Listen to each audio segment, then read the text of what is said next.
What's a harmless prank to play on your friends? Put up a framed photo of a total stranger somewhere in their house where it will take a few days for them to notice. Doesn't work in my house.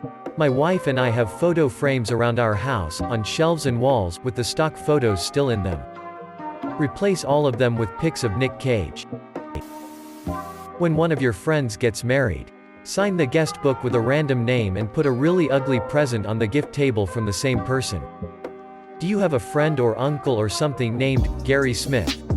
Me neither. Well, we got this ceramic mermaid with a clock in her belly. Cool. Single quote. We did it once with an ugly frog cookie jar. Best $6 I ever spent. In Sweden, I was waiting for my turn at the counter at the pharmacy. You take a ticket and it has a number on it, and that's your turn when it shows up on a board over the counter. They let you know when the number on the board goes up by playing a tune. In this case it sounded like doo-doo, so I was waiting and heard the doo-doo sound. Looked at the board. No change. Counter people had no reaction. Other people in line looked up and were also confused. About a minute later the sound went off again. People were confused. I thought it sounded off. Twice more I figured out it was the old man next to me playing off the sound on his phone. I gave him a pat on the shoulder but didn't say anything. So much fun. I had a student who had recorded the sound of our school bell ringing. He played it back over the Bluetooth speaker in his backpack and confused everyone in the class. I told everyone at work it was the manager's birthday. It wasn't. It started spreading so fast that by the time he came in for his shift, he had about 30 people come up and wish him a happy birthday. He thought he was going crazy. My dad used to work with this guy who was very shy and easy to prank because of how sincere he was. We went and met up with him for dinner years after my dad stopped working with him. As a joke, my dad thought it would be funny to pretend it was his birthday and have the staff do their birthday song at our table. He looked up at my dad very confused and was like, "Pat, I can't believe you remembered that today was my birthday." My dad just played it off like he was a great friend and never said anything. I'd say your dad's friend had the better prank. This is more for the workplace. Put up a sign next to the communal printer photocopier saying something like, "Due to COVID, this machine is now voice activated. Sit back and enjoy. I have a car with a motorized back hatch that will open if you click a button on the key fob. Usually keep my keys in my hoodie pockets. So it'll tell them that it's voice activated and they just need to say, 'Hatch open,' and it'll open, with me clicking the keys stealthily. To seal the deal, I'll do it myself while clicking the open button. I'll let them go for a few days until it just stops working. When they ask, I just look confused and tell them there's no such feature." My dad's best friend put one of those security strips under the insole of his shoe. Every time he went to the store the alarm would go off, and eventually he had them scan all of his belongings because he couldn't stand it. Went on for nearly a month before he realized it was only the one pair of shoes and his buddy came clean. I dropped one in my boss's enormous, messy purse once. It took her a week to find it. I knew she had found it when she switched to a smaller purse. My colleague glued a 2-pound coin outside the lab doors and surreptitiously filmed everyone attempting to acquire it as inconspicuously as possible. He then truncated the footage and imposed the "Never Gonna Give You Up" music onto the video that culminated with his raucous laughter. We all received our personal videos via WhatsApp. My grandma once fell for something like this. She was walking past a bar, saw a coin and tried to pick it up. It was glued to the ground, and obviously the pranksters from the bar started laughing. Until she picked her pocket knife and successfully removed the coin. Then stabbed everyone. My grandfather poured his own driveway, and while it was wet, went in the garage and welded a quarter to the head of a nail. Stuck the nail in the cement by the street. They lived on a busy street for walking. They spent a lot of time giggling and watching people pick at it.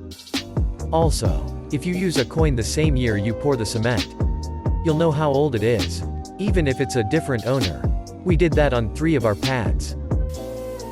My friend that sits next to me at work was on vacation, and my vacation started the day she got botchkey, packed up all my stuff and locked it in my desk drawers, and when she came back I got a panic text asking what happened and why was my desk clear. I told her I got fired.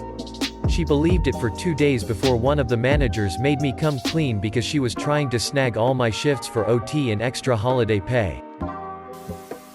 My friend really hates a particular movie, so every time I see a copy at Goodwill or wherever for super cheap, I buy it and mail it to them.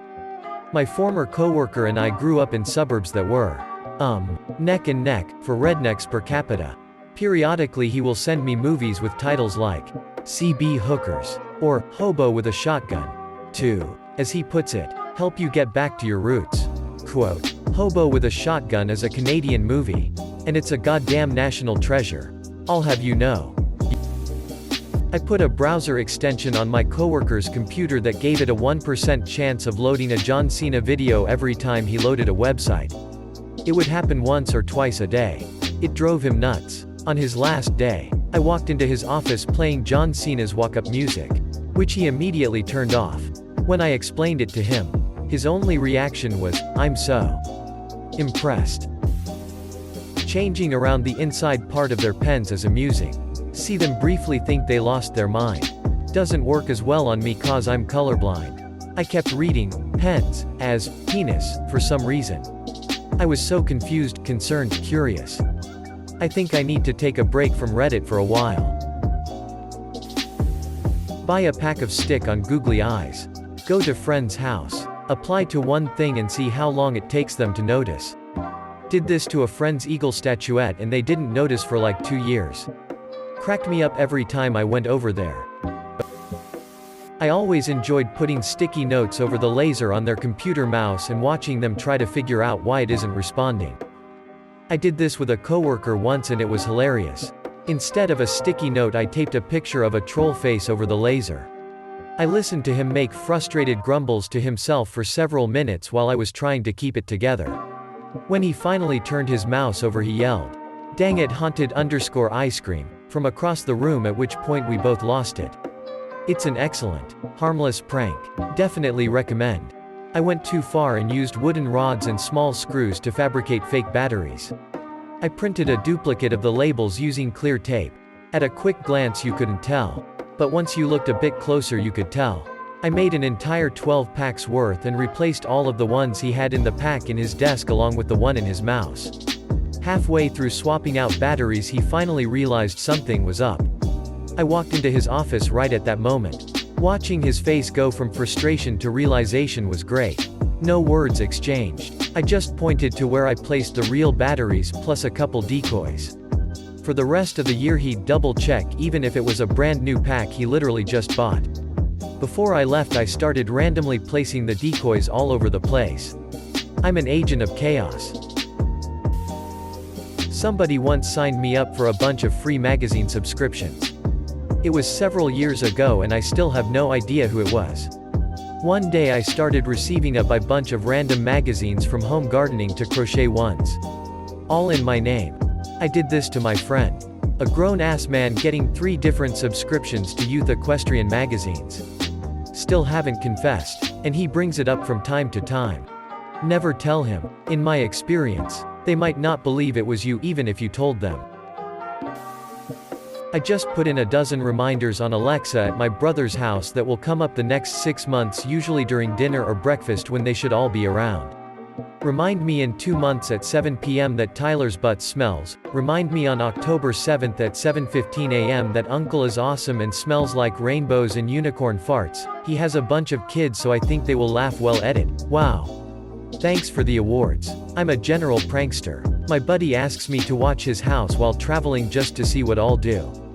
Last time I ordered 250 small bouncy balls. Put them in a box at the top of the stairs and tied a string to the doorknob carefully to the door at the bottom. The light was off and I guess it sounded like a river. I also used clear nail polish on their soap so it wouldn't lather. And I bought, for rectal use only, stickers to apply to various items. I figured the Reddit community would like more ideas. I did a variation of this with my Google Home. Son kept telling it to play Post Malone. So I set up a custom routine that used the phrase, "Play Post Malone," to play Justin Bieber's "Baby" instead. Hide excess Pokémon or MTG cards in their stuff. Had a buddy who was finding energy cards years after the initial prank. I did that with business cards to a coworker once. Corporate furnished us with business cards. But within a 3-month period, we had title changes, promotions, and a change in corporate logo, and I got a new box of 500 business cards each time, so only 500 of my 500 business cards were usable by the end of the 3 months. I tucked those cards everywhere in her stuff and she was finding them for years. At work we used to receive these packs of postcards that you could pick what you're interested in and return, and then that company would send you their catalog. One of them was for air freshener and it smelled absolutely god-awful, so they would come packed in its own plastic envelope. My coworker complained loudly anytime someone opened one of those cards, so I made a point of tucking one in the confines under his cubicle when he was at lunch. My roommate and I are slowly purchasing frog decorations and just toy frogs in general, and seeing how long it takes our other roommate to notice that things are slowly becoming frogs. This one made me giggle, I don't know why, lol, thanks you. Hire a local actor to run into you and your friend while you are somewhere and recognize you as someone famous. Have them start speaking gibberish and you answer back in gibberish before taking a selfie with them. Then have them just leave extremely excited. When your friend asks what that was all about, just say something in gibberish, and when they say, "What?" just say, "Oh sorry." And say, "It was nothing." And keep the charade going until your dying day. I had a friend do something similar with my parents. A couple of us planned that if either of us saw one of the others with someone who wouldn't recognize us, we'd act real shady and say, "Something something, take care of him. Next time be careful while getting rid of it." We almost got caught. My parents kept asking me about it for a couple days and got more and more impatient before I finally gave in. The old clear nail polish on a bar of soap is my favorite. Can you explain? I don't know about it. The soap no longer lathers because it covered in clear nail polish. Ew. This is too good. Can confirm. Did it to my parents one year for April Fools. They were both miserably complaining at breakfast that the soap didn't work and they had to use shampoo to wash themselves. I was 30 seconds away from them leaving and me leaving the soap another day, but I couldn't help but just laugh.